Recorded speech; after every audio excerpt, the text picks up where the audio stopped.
आपण पाहत आहात EDTV, बातमी अशी जिच्यावर तुम्ही ठेवणार विश्वास। पार्किंगला प्रशस्त जागा, खरेदी करण्याच्या निमित्ताने विरंगुळा असे म्हणून आपण मोठमोठ्या मॉलमध्ये जातो। एक वस्तू खरेदी करायची असेल तर इतर अनावश्यक 10 वस्तू खरेदी करतो आणि नेमका याच आपल्या हावरटपणाचा फायदा घेऊन व्यावसायिक आपली फसवणूक करतात। आपण बिलाच्या शेवटी लिहिलेली आपली झालेली बचत पाहून आनंदात असतो, परंतु प्रत्यक्षात मात्र घडते उलटेच। मूळ किमतीमध्ये दुकानदार सूट दिल्याचा बहाणा करतो, तसे ठळक अक्षरात दरही लिहितो आणि बिल तयार करताना जे करायचे तेच करतो। एवढ्या मोठ्या वस्तूंच्या यादीत आपण कधी बिलही तपासत नाही आणि तिथेच आपली फसवणूक होते। या फसवणुकीचा अनुभव एका शिक्षकाला आला आहे। या शिक्षकाने डी-मार्टचे व्यवस्थापक आणि या कंपनीला वकिलामार्फत कायदेशीर नोटीस पाठवली आहे। वकिलामार्फत कायदेशीर नोटीस पाठवून फसवणूक करून जास्तीचे घेतलेले 4 रुपये, मानसिक त्रास अपमानापोटी 1 लाख, सामाजिक प्रतिष्ठेला ठेच पोहोचली म्हणून 1 लाख, दिशाभूल करून बेकायदेशीर आर्थिक लाभ मिळवणे व दिशाभूल करणाऱ्या जाहिराती करण्यासाठी 1 लाख असा एकूण 3,04,000 रुपयांचा दावा या कंपनीवर ठोकण्यात आला आहे। पाहुयात कशी झाली या ग्राहकाची फसवणूक। सर, काय अडचण आहे तुम्हाला?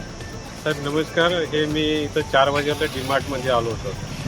तर डी-मार्टमध्ये यांची पद्धत अशी आहे की ते वस्तूच्या पुढं किंमत लिहितात।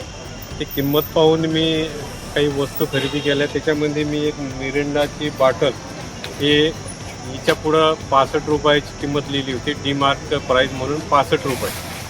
मी ही एक बॉटल खरेदी केली आणि त्यासोबत काही वस्तू खरेदी केल्या। जेव्हा मी काउंटरवर गेलो होतो आणि बिल बघितलं तेव्हा त्यांनी माझ्याकडून 69 रुपये घेतले। मी त्यांना विचारणा केली असता म्हटलं एवढं तिथं बोर्ड लागलेला नाही। ते म्हणे नाही तेवढाच बोर्ड आहे। मी एकदा पुन्हा खात्री केली, परंतु तिथं 65 रुपयाचाच बोर्ड लागलेला होता। मी इथं काउंटरला विचारणा केली असता त्यांनी मला बिलकुल उडवाउडवीचे उत्तर दिले आणि ते आमच्याकडून चूक झाली, मी तुम्हाला 4 रुपये वापस देतो।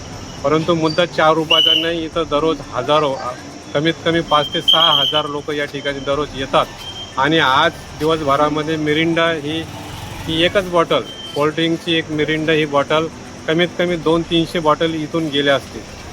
तर त्या प्रत्येकावर त्यांनी 4 रुपयाप्रमाणे इथं हजारो रुपयाची त्यांनी लूट, कस्टमरकडून, ग्राहकाकडून त्यांनी हजारो रुपयाची लूट केलेली आहे। मुद्दा असा की यांच्यावर कोणीच लक्ष ठेवत नाही आणि यांच्या प्रत्येक वस्तूवर एक तर चांगल्या दर्जाचं माल नाही आणि हे डिस्प्ले एक दाखवतात, बोर्ड एका किमतीचं दाखवतात आणि प्रत्यक्षामध्ये ग्राहकाकडून हे दररोज हजारो रुपयाची लूट घेतात।